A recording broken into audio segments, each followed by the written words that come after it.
Assalamualaikum warahmatullahi wabarakatuh. Ya, kembali memanas. Fakrul Razi, Senator Aceh, kini berbicara lagi tentang bendera bintang bulan, yaitu bendera kita, bendera Aceh. Untuk jangan takut-takut untuk mengibarkan bendera tersebut. Oke. Sekarang Jino Getanyong, tapi benderanya nah ditulis dalam pasal 115. Aceh berhak mengibarkan bendera dan lambang atau himne. Nah, Jino masyarakat kan ya wagu hanaya wagu. Tapi orangnya tayu bak masyarakat sementara bak gantung pemerintahan hana ji sangkira orangnya langsung dari gantung gubernur, gantung DPR dan gantung instansi pemerintahan madu ji sungguh masyarakatnya hana ya wagu. Jika di masyarakat itu pasti masyarakatnya kena tegur. Waktu kena tegur, hana tanggung jawab. Dah hana tanggung jawab. Waktu disipak nanti hana tanggung jawab. Nanti kaji tebit apa? Tebit apa? Lum hana ku juga. Di kamu hana mu juga. Jadi si UPE ile bak ganto gubernur, bak ganto DPR atas nama instansi pemerintahan nyana ile masyarakat pasti berani kuy. Nah, Jino tak pegah tentang bendera sabi, tentang bendera.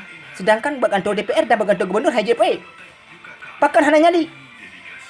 Si nyali bak ganto nyalinan, nyali bak ganto gubernur, nyali bak ganto DPR, masyarakatnya pindah nyali kan hana. Tapi menyatayu mentang tayu bak masyarakat mentang, sedangkan mentang bak ganto DPR, bak gantonya bak ganto je, bina instansi pemerintahan sipai bendera. Nah berani hana masyarakat. Berani masyarakat menyakalaginya, nyotayu bak masyarakat sedangkan bak ganto hana. Putayu.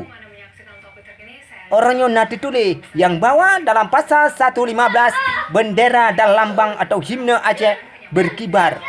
Aceh berhak mendapatkan bendera dan lambang. Jadi masyarakat atas nama kaji bak ganto gubernur, bak ganto DPR, bak ganto wali nanggro, bak ganto instansi pemerintahan, nyan baru masyarakat berani GPI. Jadi menyainan hana GPI dibanding GPI di masyarakat. Orangnya berarti nyali harusnya bak DPR, bak gubernur, bak kanto wali nanggro. Nyan harina, nyan baru berani. Jadi di saat ditanya lewatnya untuk kepuna punya bendera, jipat bagantu DPR, bagantu gubernur, bagantu wali nanggro, jipat KJP. RTJ benderanya sudah disahkan oleh DPRA atau sudah disahkan oleh gubernur atau Menteri Republik Indonesia, Menteri Dalam Negeri. Ya.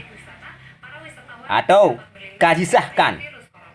Nah, jadi menyatayu bak masyarakat menteng yang RTG nyan masyarakat kena imbas. Nah. Jadi sipe dia bak gantung pemerintahan. Nyan menteng. Jadi biak tak pernah menteng dak pegah bendera. Atai katruh bak 17 Agustus tanggai put ni tulah macam bendera sabi. Tak tam tiga pitanya. Menyadap ino tiga di sifatnya hanak nyan kan bendera kenyan. Nah, untuk memperingati lagi berosa per Desember, ino tapi ide tapi nyangkan dia nyang memperingati sekali. Yang tapi bendera ke ban? Ban Sigom Aceh mengibarkan bendera bintang bulan nyan baru. Tapi nyalikan dulu. Pelemah dile bak dile bak gantung gubernur, bak gantung DPR, nyan baru tayu masyarakat. Nya, bek pegah meno mentang. Ubat kurap tamukat kegap, draw sama kurap. Ubat kerap juga jauh bagap, sedangkan drone hendak baju. Nyo. Selesaikan. Ile bak banyak. Munya kaji bak bendera di bak kantor DPR, kantor gubernur, dah bak kantor wali nanggro, nyan di masyarakat tinggal mentong gepui hanaya wagu. Ya, jadi bek pegah mentong untuk Senator Aceh akan memanaskan lagi untuk mengibarkan bendera bintang bulan. Tapi orangnya hana sipe ide ile. Orang mentang.